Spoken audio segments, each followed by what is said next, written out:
ជំរាបសួរសុខសប្បាយទេអ្នកទាំងអស់គ្នាពេលនេះសូមកាយរឿងចាស់ៗយកបំផុសដើម្បីឲ្យ channel បានដំណើរការដែលរឿងទី1នេះមានឈ្មោះថា One Piece សាច់រឿងចាប់ផ្ដើមជាមួយនឹងស្ដេចចោរសមុទ្រម្នាក់ឈ្មោះ Goldie Roger ត្រូវបានគេយកទៅប្រហារជីវិតជាសាធារណៈ Goldie Roger នឹងក៏ប្រហែលជាចោរសមុទ្រចិត្តល្អម្នាក់ដែរព្រោះនៅថ្ងៃដែលគេប្រហារជីវិតគាត់នោះមានអ្នកខ្លះទៅឈរមើលហើយទួញយំសោកស្ដាយគាត់ជាខ្លាំងមុននឹងស្លាប់ Goldie Roger បានប្រកាសជាសាធារណៈថាទ្រព្យសម្បត្តិរបស់គាត់ទាំងអស់ដែលគាត់ហៅថា One Piece គាត់បានយកវាទៅលាក់ទុកនៅកន្លែងមួយតែគាត់បានប្រាប់ថាគាត់លាក់ទុកនៅកន្លែងណាទេបើអ្នកណារកកំណប់ One Piece នឹងឃើញវាជារបស់អ្នកនោះចាប់តាំងពីពេលនោះមកក្រុមចោរសមុទ្រទូទាំងពិភពលោកបានចេញទូទៅស្វែងរកកំណប់ One Piece នៅគ្រប់ទិសទីរយៈកាលជាង10ឆ្នាំក្រោយមកទៀតសាច់រឿងបានណែនាំឲ្យយើងស្គាល់តួអង្គឯករបស់យើងឈ្មោះ Monkey D Luffy កាលនោះគាត់មានអាយុប្រហែលជា6ឆ្នាំទេតែគាត់ចង់ធ្វើជាចោរសមុទ្រហើយ idol របស់គាត់គឺមេចោរសមុទ្រសក់ហរម្នាក់ឈ្មោះ Sang ប៉ុន្តែពេលនោះដោយសារតែ Luffy នៅក្មេងពេក Sang មិនអាចយកគាត់ដើរតាមបានទេនៅថ្ងៃនោះផងដែរមានចោរភ្នំមួយក្រុមទៀតដែលមើលទៅដូចជាកាយសាហាវខ្លាំងណាស់បានទាត់ទម្លុះទ្វារចូលមកក្នុងអាហារដ្ឋានហើយប្រាប់ម្ចាស់ហាងថាពួកគេត្រូវការស្រា10បារ៉ែលតែ Makino ដែលជាម្ចាស់ហាងបានប្រាប់ថាអត់មានស្រាលក់ទៀតទេពេលនោះ Sang ចិត្តល្អបានយកស្រាមួយដបដែលគាត់មិនទាន់បើកឲ្យទៅចោរភ្នំនោះតែចោរភ្នំនោះបានវាយបំបីដបស្រាចោលហើយចោទថា Sang មើលងាយគាត់ទោះជាយ៉ាងនេះក៏ដោយ Sang ចិត្តធន់ណាស់អត់ប្រកាន់ចោរភ្នំនោះទេហើយបែរទៅរើបំបីដបរបស់ចោរកុំឲ្យមុតជើងគេបន្តមកចោរភ្នំបានចិត្តក៏ដកដាវកាប់ចានលឿនតុកថែមទៀតដើម្បីឲ្យ Sang រើហើយបាននាំពួកចាក់ចេញពីទីនោះបាត់ទៅពេលឃើញអញ្ចឹង Luffy ក៏ដោយចិត្តជំនួស Sang ខ្លាំងណាស់តែ Sang ហើយនឹងក្រុមរបស់គាត់បែរជានាំគ្នាសើចកិលទៅវិញទង្វើរបស់ពួកគេនឹងបានធ្វើឲ្យ Luffy កាន់តែក្តៅមកកម្រិតទៀតហើយបានឡើងឈរស្រែកក្តៅក្តៅស្ដីឲ្យ Sang ថាជាមនុស្សកំសាកតែ Sang បានយល់គាត់ថាមានមនុស្សខ្លះមិនសមឲ្យគាត់ឆ្លោះជាមួយទ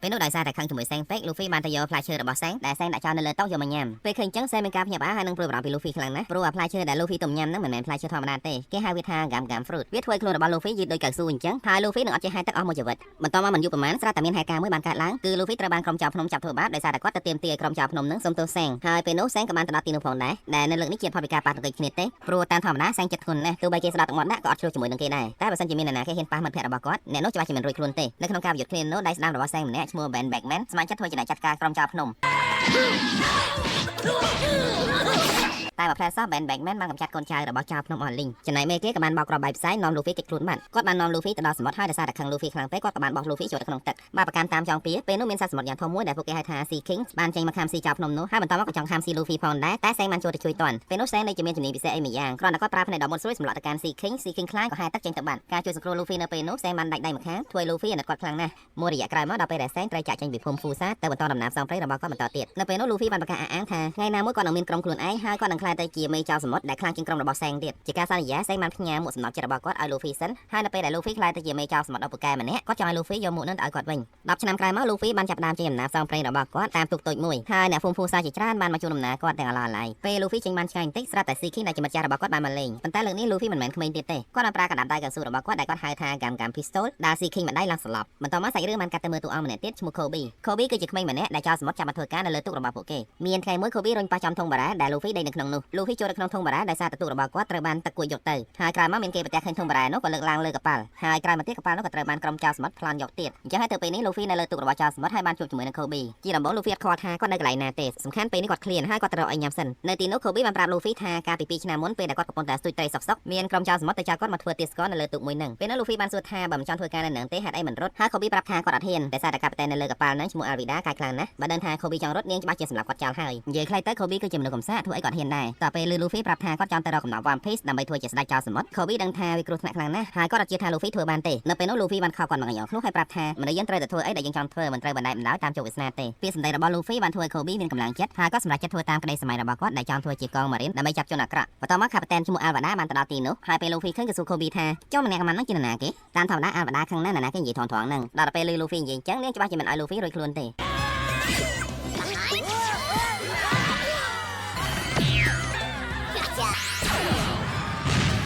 េដៃរបស់ Luffy ប្រកាសណាយឺកាន់តែឆ្ងាយកម្លាំងកាន់តែខ្លាំងនៅពេលនោះទោះបីជា Alvada កំបាត់ប៉ុណ្ណាក៏ Luffy អាចវាយប៉ើងដែរបន្តមក Luffy បានជួន Kobe ទៅចុះឈ្មោះធ្វើជា Marine តាមក្តីសុបិនរបស់គាត់នៅតាមផ្លូវ Luffy បានសួរ Kobe តាក់ទងជាមួយនឹង Zoro ព្រោះមុននឹង Alvada ច្រឡំគាត់ជាមួយនឹង Zoro ពេលនោះ Kobe ប្រាប់ថា Zoro គឺជាអ្នកស៊ីឈ្នួលចាប់ចោលសមុទ្រដ៏ខ្លាំងម្នាក់ប៉ុន្តែមិនដឹងថាមានរឿងអីទេពេលនេះឮថាគេចងគាត់ទុកនៅទីក្រុង Cell Town បន្តមកមិនយូរប៉ុន្មានពួកគេបានធ្វើដំណើរទៅដល់ទីនោះព្រោះ Luffy ចង់បាន Zoro ចូលក្រុម Pirate ជាមួយគាត់ពេលនោះពួកគេបានដើរទៅដល់កន្លែងដែលគេចាប់ Zoro ចងឆ្កាងធ្វើទរណកម្មបង្អត់អាហារពេលនោះផងដែរក៏មានក្មេងស្រីម្នាក់ទៀតទៅដល់ទីនោះនាងក្លាហានណាស់ហ៊ានផ្លោះល្បន់ទៅជួប Zoro ដើម្បីយកបាយតំណាទៅឲ្យគាត់ញ៉ាំប៉ុន្តែនៅពេលនោះ Zoro មិនព្រមញ៉ាំទេថែមទាំងបានដេញក្មេងស្រីនោះឲ្យទៅវិញថែមទៀតបន្តមកមានបរិស័កលឿងម្នាក់ហើយនឹងកង Marine 2នាក់បានទៅដល់គាត់បានឆក់បាយដំណើរពីក្មេងស្រីហើយបោះចោលទៅដីជាន់ពីលើថែមទៀតបន្តមកទៀតបរិសនឹងបានបញ្ជាឲ្យ Marine ម្នាក់បោះក្មេងស្រីនោះចេញទៅក្រៅលបងវិញសំណាងដែរដែល Luffy ជួយនាងទាន់ក្រោយពេលបរិស័កលឿងត្រឡប់ទៅវិញ Luffy បានលួចចូលទៅជួប Zoro វិញម្ដងពេលនោះ Luffy ចង់ជួយ Zoro ដែរតែ Zoro មិនឲ្យគាត់ជួយទេប៉ុន្តែ Zoro បានប៉ឹង Luffy ឲ្យជួយរើបាយតំណប្រឡាក់ដីឲ្យគាត់ញ៉ាំបន្តមក Luffy បានយករឿងនឹងទៅប្រាប់ក្មេងស្រីម្ចាស់បាយតំណធ្វើឲ្យនាងសប្បាយចិត្តខ្លាំងណាស់ក្មេងស្រីម្នាក់នោះឈ្មោះ Rika ហើយនាងប្រាប់ថា Zoro ត្រូវបានគេចាប់ចោលនឹងគឺដោយសារតែគាត់ជួយនាងកាលពីប្រហែលថ្ងៃមុនមានឆ្កែចចកមកក្បាលចូលមកហាងម៉ាក់របស់នាងហើយ Rika ឃើញអញ្ចឹងក៏ទាញ របស់ចង់វាយវាតែវាបែរជាចង់ខាំរីកាវិញ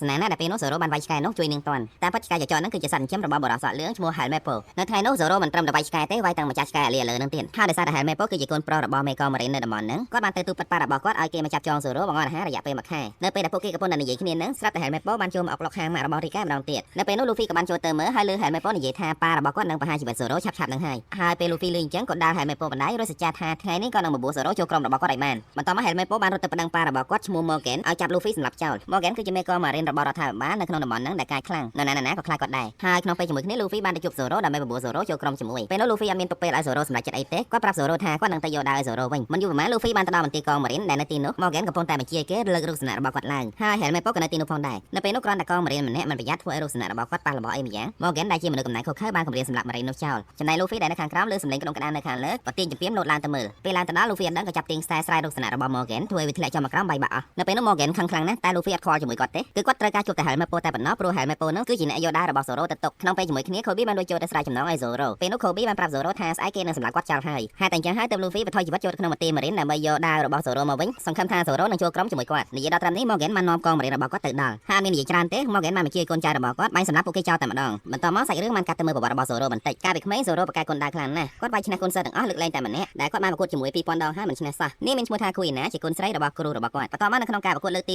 2001សូរ៉ូបានបបួល Kuina ប្រកួតគ្នាដោយប្រើដាវមែនតើនៅក្នុងការប្រកួតលើកនោះគួយណានៅតែឈ្នះដដែលពេលនោះសូរ៉ូប៉ាត់ជាតូចចិត្តខ្លាំងណាស់តែគួយណាបានជួយនិយាយលើកទឹកចិត្តគាត់ជួយឲ្យគាត់មានកម្លាំងចិត្តឡើងវិញនៅថ្ងៃនោះពួកគេបានសន្យាជាមួយគ្នាថាថ្ងៃណាមួយក្នុងចំណោមពួកគេទាំងពីរនាក់នឹងមានម្នាក់ខ្លាចទៅជាអ្នកកំពូលគុនដាវដែលខ្លាំងជាងគេនៅលើโลกប៉ុន្តែក្រោយមកមិនយូរប៉ុន្មានគួយណាបានជួបឧបទ្ទហេតុគ្រោះថ្នាក់ស្លាប់បាត់បង់ជីវិតពេលនោះសូរ៉ូបានទៅសុំដាវរបស់គួយណាពីលោកគ្រូរបស់គាត់យកទៅប្រើដើម្បីខ្លាចទៅជាអ្នកគុនដាវដ៏ខ្លាំងបំផុតនៅលើโลกដោយបានសន្យាជាមួយគួយណាត្រឡប់មកមើលពេលបច្ចុប្បន្នវិញនៅពេលដែលកងម៉ារីនគេកាយកំភ្លើងបាញ់ទៅកាន់សូរ៉ូ Luffy បានយកខ្លួនទៅជួយពាំងហើយដោយសារតែរាងកាយរបស់ Luffy ស្វិតយឺតដូចកៅស៊ូគ្រាប់កំភ្លើងធម្មតាមិនអាចធ្វើអីគាត់បានទេបន្ទាប់មក Luffy បានបកគោលដាវទាំង3របស់សូរ៉ូឲ្យសូរ៉ូវិញហើយសួរគាត់ថាចង់ចូលរួមវាយជាមួយចៅសមុទ្រដែលជារឿងខុសច្បាប់ឬក៏ចោលឲ្យកងម៉ារីនសម្លាប់គាត់ចោលឥឡូវហ្នឹងពេលហ្នឹងសូរ៉ូលែងខ្វល់ពីរឿងខុសច្បាប់អីទៀតហើយឲ្យតែគាត់នៅមានជីវិតនិងមានឱកាសខ្លាចទៅជាអ្នកកំពូលគុនដាវដែលខ្លាំងជាងគេនៅលើโลกបានន័យថាសូរ៉ូសុខចិត្តចូលរួមក្រុមជាមួយនឹង Luffy និយាយពី Morgan វិញបន្ទាប់ពីក្រកកំភ្លើងធ្វើឲ្យ Luffy អត់បានគាត់បានបញ្ជាឲ្យកងម៉ារីនប្រើដាវសម្រុកចូលទៅវិញម្ដងតែសូរ៉ូបានចូលខ្លួនទៅទប់ពេលនោះសូរ៉ូនិង Luffy បានរួមគ្នាចាត់ការកងម៉ារីនឲ្យដកថយហើយ Luffy បានសម្រុកចូលទៅវាយដូរជាមួយ Morgan យ៉ាងក្លាហានក្នុងការប្រយុទ្ធគ្នានៅលើនោះ Morgan ដែលគេខ្លាចគ្រប់គ្នាអត់មានធ្វើឲ្យ Luffy បានបន្តិចទេបែរជាត្រូវបាន Luffy ចាប់វាយឡើងទូកសាច់បន្តមកទៀត Helmepo បានទៅចាប់ Kobe ធ្វើជាចំណាត់ខ្មាំងពេលនោះ Kobe ក៏ក្លាហានណាស់ដែរមិនឲ្យ Luffy ខ្វល់ពីគាត់ទេដល់ពេលអញ្ចឹងទៅ Luffy អត់ខ្វល់ទេក៏សុទ្ធ Helmepo មកដៃពីចម្ងាយក្នុងពេលជាមួយគ្នា Morgan ក៏បានងើបមកវិញហើយចង់លួចកាប់ Luffy ពីក្រោយតែសូរ៉ូបានស្ទុះវឹបចូលទៅជួយបន្ទាប់ពីបានកម្ចាត់ Morgan ពីអ្នកឲ្យកូននឹងរួចហើយកូនតាហ៊ានម៉ារីនអត់មានអ្នកណាខ្វល់ខ្វាយអីទេបែរជានាំគ្នាស្រែកហូរកញ្ជ្រៀវសបាយអើងកងតាមពិតពួកគេក៏មិនចង់ធ្វើការក្រៅបញ្ជាមេដែលសាហាយយងខ្នងដោយ Morgan នឹងដែរ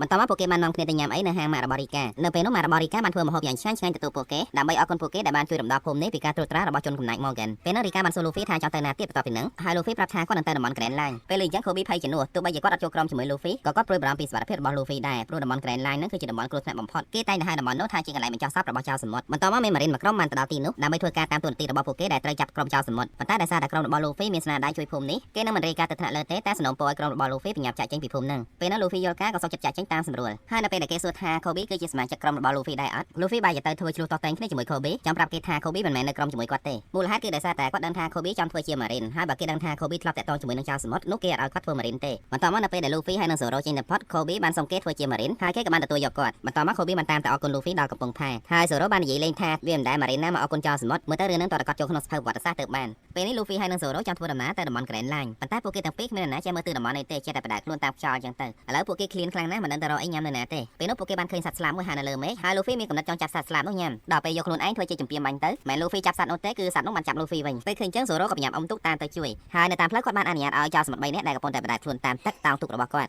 ពេលបានឡើងទូកហើយស្រាប់តែចៅសមុទ្រ3នាក់នោះចង់ប្លន់ Zoro តែត្រូវបាន Zoro វាយឡើងទូកហើយប្រាយចៅទូកវិញម្ដងចៅសមុទ្រ3នាក់នោះបានប្រាប់ Zoro ថាពួកគេគឺជាកូនចៅរបស់ចៅសមុទ្រឈ្មោះ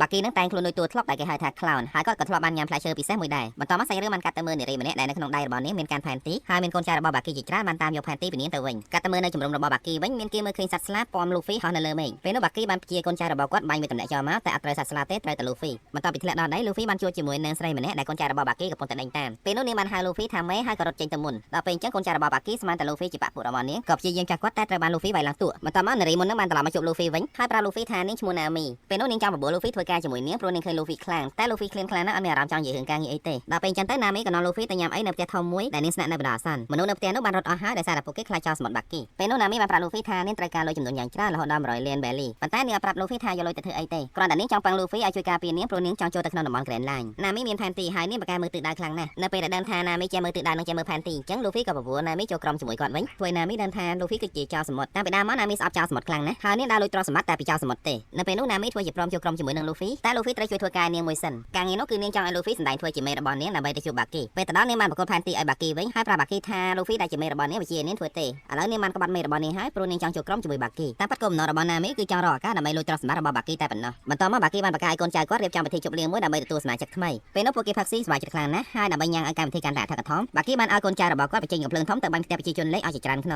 ងពេលឃើញចឹងណាមីមានអារម្មណ៍ថាសង្វ័យក្នុងចិត្តខ្លាំងណាស់ពេលនោះបាគីបាននិយាយថាគាត់នឹងប្រើកំភ្លើងធំនឹងដើម្បីធ្វើជាស្ដេចនៅក្នុងតំបន់ Grand Line ហើយពេលលឺអញ្ចឹងលូហ្វីក៏ប្រកែកចាច់ថាគាត់ទៅជាអនាគតស្ដេចនៅតំបន់ Grand Line បន្ទាប់មកបាគីអត់ចង់ជលក់មាត់ជាមួយនឹងលូហ្វីទេគាត់បានប្រើណាមីឲ្យប្រើកំភ្លើងធំបាញ់សម្លាប់លូហ្វីចោលតែម្ដងនៅពេលនោះណាមីពិបាកសម្រេចចិត្តណាស់ព្រោះបើសិនជានាងមិនសម្លាប់លូហ្វីទេគេនឹងសម្លាប់នាងចោលដល់ពេលណាមីឆោតត្រឹងយូរពេកមានកូនចៅរបស់បាគីម្នាក់ចូលមកឲ្យកញ្ឆេះកំភ្លើងធំជំនួសណាមីនៅពេលនោះណាមីមិនអាចទ្រាំឈរមើលបានក៏ដកដបង3កណាត់ចេញពីជើងរបស់នាងសំពងឲ្យម្នាក់នោះឡើងសន្លប់បន្ទាប់មកនាងបានប្រើដៃរបស់នាងទៅព្យាយាមផលិតកញ្ឆេះវិញបណ្ដានាងរលាកដៃឈឺចាប់យ៉ាងខ្លាំងក្នុងពេលជាមួយគ្នាមានចៅសមុទ្រ3នាក់លោតមកវាយប្រហារនាងពីក្រោយតែសូរ៉ូបានចូលមកជួយទាន់ពេលវេលាក្នុងពិភពចៅសមុទ្រណាក៏ស្គាល់សូរ៉ូដែរគេល្បីថាគាត់ដើររកស៊ីកម្ចាត់ចៅសមុទ្រដែលគេថា Pirate Hunter ជាទូទៅចៅសមុទ្រកំពុងកំប៉ុកខ្លាចសូរ៉ូណាតែចំពោះបាគីវិញគាត់គិតថាបើសិនជាគាត់កម្ចាត់សូរ៉ូបានគេឈ្មោះរបស់គាត់កាន់តែល្បីថាហើយបាគីក៏លុតទៅវាយប្រហារសូរ៉ូតែត្រូវបានសូរ៉ូកាត់ដាច់ជាកង់ឃើញចឹងហើយកូនចៅរបស់បាគីនៅសល់ធម្មតាទៀតធ្វើសូរ៉ូមានការងើយឆ្ងល់ខ្លាំងណាស់ហើយនៅសងសស្រាប់តែមានដៃចាក់គាត់ពីក្រោយឃ្លីមកមុខអ្នកដែលចាក់គាត់គឺដៃរបស់បាគីធ្លាប់ញ៉ាំផ្លែឈើពិសេសម្យ៉ាងដោយលូហ្វីដែរដែលគេហៅថា Chop Fruit ផ្លែឈើនោះធ្វើឲ្យបាគីមានសមត្ថភាពពិសេសអាចបំបែកខ្លួនឯងជាកង់ហើយអាចបញ្ជាបានពីចម្ងាយទៀតមានន័យថាដៃរបស់សូរ៉ូមិនអាចធ្វើអីបាគីបានទេដល់ពេលអញ្ចឹងទៅសូរ៉ូក៏នឹកឃើញទៅលើកណ្ដុងកំភ្លើងធំបែរចំក្រុមរបស់បាគីហើយប្រាប់ឲ្យណាមីឲ្យទៅឆេះបន្ទាប់មកសូរ៉ូបានអូសត្រង់ដែលមានលូហ្វីនៅក្នុងនោះទៅដល់កន្លែងមានសុវត្ថិភាពមួយនៅទីនោះលូហ្វីបានឃើញឆ្កែមួយក្បាលដែលអង្គុយឆ្កឹងដោយរូបចម្លាក់ហើយនៅពេលដែលគាត់យកដៃទៅលេងវាគាត់ត្រូវបានឆ្កែនោះខាំបន្ទាប់មកណាមីបានទៅដល់ទីនោះហើយនាងបានបោះកូនសោបើកទ្វារត្រង់ឲ្យលូហ្វីផងដែរប៉ុន្តែនៅពេលដែលលូហ្វីលុកដៃយកឆ្កែបានដណ្ដើមកូនសោនោះលេបជប់ពោះបាត់រឿងនេះធ្វើឲ្យលូហ្វីខឹងខ្លាំងណាស់ក៏ចាប់ឆ្កែច្បាច់កបង្ខំឲ្យជាក់សោចេញទៅវិញពេលឃើញលូហ្វីធ្វើបាត់ឆ្កែអញ្ចឹងមានអ៊ំចាស់ម្នាក់បានទៅដល់ហើយស្រែកខាត់គាត់គឺជាចៅហ្វាយក្រុងនៅក្នុងទីក្រុង Orange Town នឹងគាត់មានចិត្តល្អណាស់ពេលឃើញសូរ៉ូមានរបួសអញ្ចឹងគាត់បានជូនសូរ៉ូទៅសម្រាប់នៅផ្ទះរបស់គាត់បន្ទាប់មកលោកចៅហ្វាយក្រុងបានប្រាប់ថាឆ្កែនឹងមានឈ្មោះថាឈូឈូ3ខែមុនម្ចាស់របស់វាបានឈឺស្លាប់បាត់ទៅហើយប៉ុន្តែនៅថ្ងៃចុងក្រោយពេលម្ចាស់វាចេញទៅពេទ្យម្ចាស់វាបានពឹងពាក់វាឲ្យជួយមើលហាងលក់ចំណីសត្វរបស់គាត់នៅថ្ងៃនោះគាត់បានឈឺស្លាប់នៅពេទ្យអត់អាចត្រឡប់មកវិញបានទេតែឆ្កែឈូឈូនៅតែអង្គុយការពារហាងជារៀងរាល់ថ្ងៃជាពិសេសគឺនៅក្នុងកំឡុងពេលនេះពេលដែលក្រុមចៅសមុទ្របាគីកំពុងតែយាយីទីក្រុងនិយាយពីក្រុមរបស់បាគីពេលនោះស្រាប់តែមានកូនចៅរបស់បាគីម្នាក់ឈ្មោះម៉ូជីបានទៅដល់ម៉ូជីមានសមត្ថភាពប្រហាត់សត្វដែលកាយឲ្យស្លូតវិញបានហើយដៃគូរបស់គាត់គឺសត្វតោដ៏ធំមួយឈ្មោះរីឈីចាប់ផ្ដើមឡើងតោរីឈីបានវាយប្រហារទៅលើលូហ្វីដែលនៅទៅផ្លូវវាចង់ចូលទៅក្នុងហាងលក់ចំណីសត្វតែឆ្កែឈូឈូនៅឈរពាំងចាំការពារទោះបីជាមានមាឌតូចជាងតោឆ្ងាយឈូឈូនៅតែចូលទៅខាំជាមួយតោអត់មានរៀបថយទេប៉ុន្តែទោះបីឆ្កែឈូឈូក្លាហានប៉ុណ្ណាក៏មិនអាចឈ្នះតោដែរចុងក្រោយម៉ូជីបានដិតហាងលក់ចំណីសត្វរបស់ឆ្កែឈូឈូនៅថ្ងៃនោះបើសិនជាម៉ូជីគ្រាន់តែដើរឆ្លងកាត់លូហ្វីមិនខ្វល់ពីគាត់ទេតែដល់ពេលម៉ូជីដិតហាងលក់ចំណីសត្វដែលឆ្កែឈូឈូចាត់ទុកថាជាកំណត់របស់វាលូហ្វីយល់ពីអារម្មណ៍របស់ឆ្កែឈូឈូហើយគាត់ត្រូវរលុកដៃនៅក្នុងរឿងហ្នឹងចាប់ដើមឡើងម៉ូជីបានបញ្ជាតោរបស់គាត់ឲ្យលោតទៅសង្គ្រប់លូហ្វីតែត្រូវបានលូហ្វីប្រើក្បាច់កាំហែមមើចាប់តោនោះបោកទៅនឹងដីពេលម៉ូជីដឹងថាលូហ្វីមានថាមពលផ្លែឈើពិសេសគាត់ភ័យខ្លាំងណាស់ហើយបានសុំទោសញាប់មាត់តែទង្វើរបស់គាត់លូហ្វីមិនអាចលើកលែងទោសឲ្យបានទេត្រូវតែបដាចេញបន្ទាប់មកក្រុមរបស់លូហ្វីបានទៅជួបបាគីម្ដងទៀតដើម្បីដណ្ដើមយកផែនទី Grand Line ហើយនឹងវាយបណ្ដេញបាគីចេញពីក្រុងនៅពេលនោះលោកអ៊ំចៅហ្វាយក្រុងដូចជាមានអារម្មណ៍ថាឈឺចាប់ជាងគេហើយចង់សម្រុកចូលទៅរកបាគីទាំងកំរើកតែត្រូវបានលូហ្វីរុញក្បាលទៅបុកអញ្ចឹងឡើងស្លាប់តែពេលលូហ្វីធ្វើអញ្ចឹងគឺដើម្បីការពារជីវិតរបស់គាត់ព្រោះបើសិនជាគាត់ចូលទៅវិយុទ្ធគាត់អាចនឹងមានគ្រោះថ្នាក់ដល់ជីវិតបន្ទាប់មកលូហ្វីបានស្រែកខ្លាំងៗទៅកាន់បាគីថាចំអធំហើយបាគីខឹងខ្លាំងណាស់អាណាគេហៅគាត់ថាចំអធំនឹងពេលនោះអត់ចាំយូរទេបាគីក៏បញ្ជាឲ្យគេបាញ់កំភ្លើងធំទៅកាន់លូហ្វីតែលូហ្វីបានប្រើកាយខ្លាចទៅជាបាឡូនយ៉ាងធំមួយធ្វើឲ្យក្រកកំភ្លើងធំដែលបាញ់ត្រូវគាត់ឡងត្រឡប់ទៅវិញការផ្ទុះនៅលើកនោះមិនបានសម្លាប់បាគីទេព្រោះគាត់បានយកកូនចៅគាត់មកធ្វើខែលនៅពេលនោះបាគីក៏សល់កូនចៅដ៏ស្មោះត្រង់របស់គាត់ម្នាក់ទៀតផងដែរឈ្មោះខាបាជីម្នាក់ហ្នឹងមើលទៅដូចសាហាវណាស់ហើយក៏ចម្លែកទៀតព្រោះគាត់ជីកង់មួយចូលមកសាយវៀនប្រយុទ្ធដែលសារឃើញសូរ៉ូមានរបួសនៅពោះខាបាជីបានឆ្លៀតឱកាសប្រើក្បាច់តរបួសចាស់របស់សូរ៉ូពីជើងផ្ទុំគ្នាធ្វើឲ្យខាបាជីមានការឈឺចុកចាប់យ៉ាងខ្លាំងប៉ុន្តែប៉ុណ្ណឹងមិនអាចធ្វើឲ្យសូរ៉ូព្រមចុះចាញ់ទេគាត់នៅតែអាចស៊ូរួចឆ្លៀតពេលនោះណាមីឆ្លាតអត់នៅឈរមើលទេនាងបានឆ្លៀតដកខ្លួនសិនដើម្បីទៅប្រមូលទ្រព្យសម្បត្តិពីបាគីត្រឡប់មកមើលការប្រយុទ្ធរវាងសូរ៉ូនិងខាបាជីវិញសូរ៉ូអត់មានឱកាសបានតដៃទេប៉ុន្តែនៅពេលដែលខាបាជីបានចិត្តសម្រុកទៅចង់សម្លាប់គាត់សូរ៉ូប្រើតែមួយក្បាច់ទេអាចកម្ចាត់ខាបាជីបានហើយបន្ទាប់ពីនោះមិនយូរប៉ុន្មានសូរ៉ូក៏បានដួលស្លាប់ផងដែរពេលនេះនៅសល់តែលូហ្វីត្រូវវាយដូរជាមួយនឹងបាគីមុនពេលពួកគេប្រយុទ្ធគ្នាបាគីបាននិយាយថាឃើញលូហ្វីពាក់មួកស្លឹកអញ្ចឹងធ្វើឲ្យគាត់នឹកឃើញដល់ចៅសមុទ្រសក់ក្រហមឈ្មោះសែងដែលគាត់ស្អប់បំផុតលឺអញ្ចឹងលូហ្វីចាប់អារម្មណ៍ខ្លាំងណាស់ហើយបានសួរបាគីថាពេលនេះសែងនៅណាតែបាគីអត់បានឆ្លើយទេក៏ចាប់ផ្ដើមវាយប្រហារទៅលើលូហ្វីការវាយលើកនោះលូហ្វីកិច្ចបានទាំងអស់អត់មានបញ្ហាទេហើយនៅពេលដែលលូហ្វីមានឱកាសសុទ្ធទៅវិញបាគីបានដកកកិច្ចពីកណ្ដាលដៃរបស់លូហ្វីក្បាច់វាយបន្តទៀតបាគីបានធ្វើលហើយមួករបស់លូហ្វីធ្វើលូហ្វីខឹងខ្លាំងណាស់ព្រោះមួកនោះសែងផ្ញើនៅគាត់ហើយគាត់ត្រូវយកទៅប្រគល់ឲ្យសែងវិញនៅថ្ងៃណាមួយពេលដឹងពីចំណុចខ្សោយរបស់លូហ្វីបាគីបានប្រើដៃហោះទៅទម្លុះមួករបស់លូហ្វីឲ្យធ្លុះកាន់តែច្រើនកន្លែងទៀតដើម្បីបញ្ឈឺចិត្តគាត់ពេលនោះលូហ្វីខឹងត្រង់ណែបានក៏ស្ទុះទៅទាត់បាគីបានមួយជើងប្រាប់យើងភ្លាមមកអា មាត់ធំ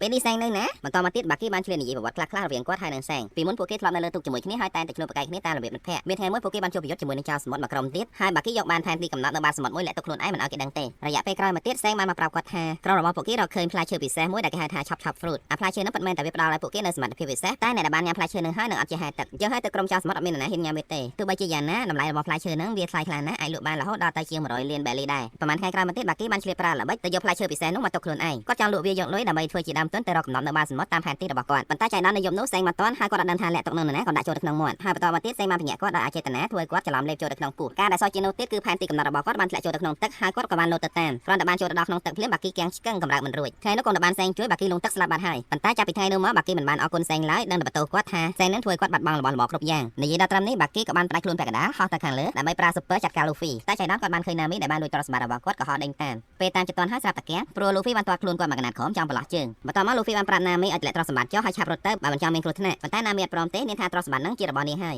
ពេលលេងអញ្ចឹងបាគីក៏បានស្ដីឲ្យនាងថាអត់មានម៉ែឪបដៅទេលួចរបស់គេឲ្យថារបស់ខ្លួនឯងតែណាមីបានបកវិញថាអញ្ចឹងទ្រព្យសម្បត្តិនឹងក៏មិនមែនជារបស់បាគីដែរព្រោះបាគីលួចប្លន់ពីគេដូចតែគ្នានឹងបន្ទាប់មកបាគីខឹងខ្លាំងណាស់ក៏បំបីខ្លួនជាច្រើនកំណាត់ដេញតាមដណ្ដើមទ្រព្យសម្បត្តិពីណាមីនៅពេលនោះបាគីមាននឹងចាក់សម្លាប់ណាមីទៅហើយតែជាបានលូហ្វីចូលទៅជួយទាន់នៅពេលដែលពួកគេគិតថាចាត់ការបាគីបានហើយស្រាប់តែបាគីងើបឡើងមកវិញហើយគម្រាមថានឹងប្រើក្បាច់ចុងក្រោយដើម្បីចាត់ការពួកគេនៅពេលនោះបាគីបានប្រើក្បាច់ប្រមូលខ្លួនចូលគ្នាតែបែរជាខ្លាចទៅជាមនុស្សកន្ទឿទៅវិញព្រោះរាងកាយរបស់គាត់មានផ្នែកខ្លះត្រូវបានណាមីចាប់ចងទុកជាកិច្ចបង្ហាញលូហ្វីបានប្រើក្បាច់កម្មបាស៊ូកាយីដៃទាំងពីរទៅក្រៅយ៉ាងវែងហើយវាយបញ្ជូនបាគីផ្លោងទៅយ៉ាងឆ្ងាយដែលកន្ទុយភ្នែកបន្ទាប់ពីចាប់រឿងរ៉ាវហើយលូហ្វីបានរើសមួករហែករបស់គាត់យកមកពាក់វិញហើយណាមីបានប្រាប់ថាពេលទៅនេះចាំនាងជួយដេកឲ្យវិញបន្ទាប់មកណាមីបានបកគោផែនទីក្រែនឡាញឲ្យទៅលូហ្វីចំណែកនាងនឹងយកទ្រព្យសម្បត្តិទាំងអស់ដែលគិតជាលុយប្រហែលជា10លានបែលីដែរហើយចាប់តាំងពីពេលនោះមកណាមីសុកចិត្តចូលក្រុមជាមួយលូហ្វីបន្ទាប់មកមានប្រជាជនជាច្រើនបានប្រមូលគ្នាទៅកាន់ទីនោះដើម្បីចាត់ការក្រុមចៅសមុទ្រចេញពេលទៅដល់ពួកគេបានឃើញចៅវាយក្រុងស្លាប់នៅទីនោះហើយនាំគ្នាគិតថាប្រហែលជាក្រុមចៅសមុទ្រវាយគាត់ហើយពេលនោះលូហ្វីបាននិយាយត្រង់ផ្លាំងថាគាត់ជាអ្នកវាយហើយគាត់ក៏ជាចៅសមុទ្រដែរញីអាល្ងើមិនក៏ប្រាប់គេតាមត្រង់អញ្ចឹងនៅពេលនោះប្រជាជនងងគ្នាខ្លាំងណាស់ហើយក៏ដេញតាមពួកគេហើយនៅតាមផ្លូវពួកគេក៏បានឃើញឆ្កែឈូឈូផងដែរដែលពេលនោះឆ្កែឈូឈូបានជួយស្ទាក់ផ្លូវប្រជាជនមិនឲ្យដេញតាមពួកគេទេ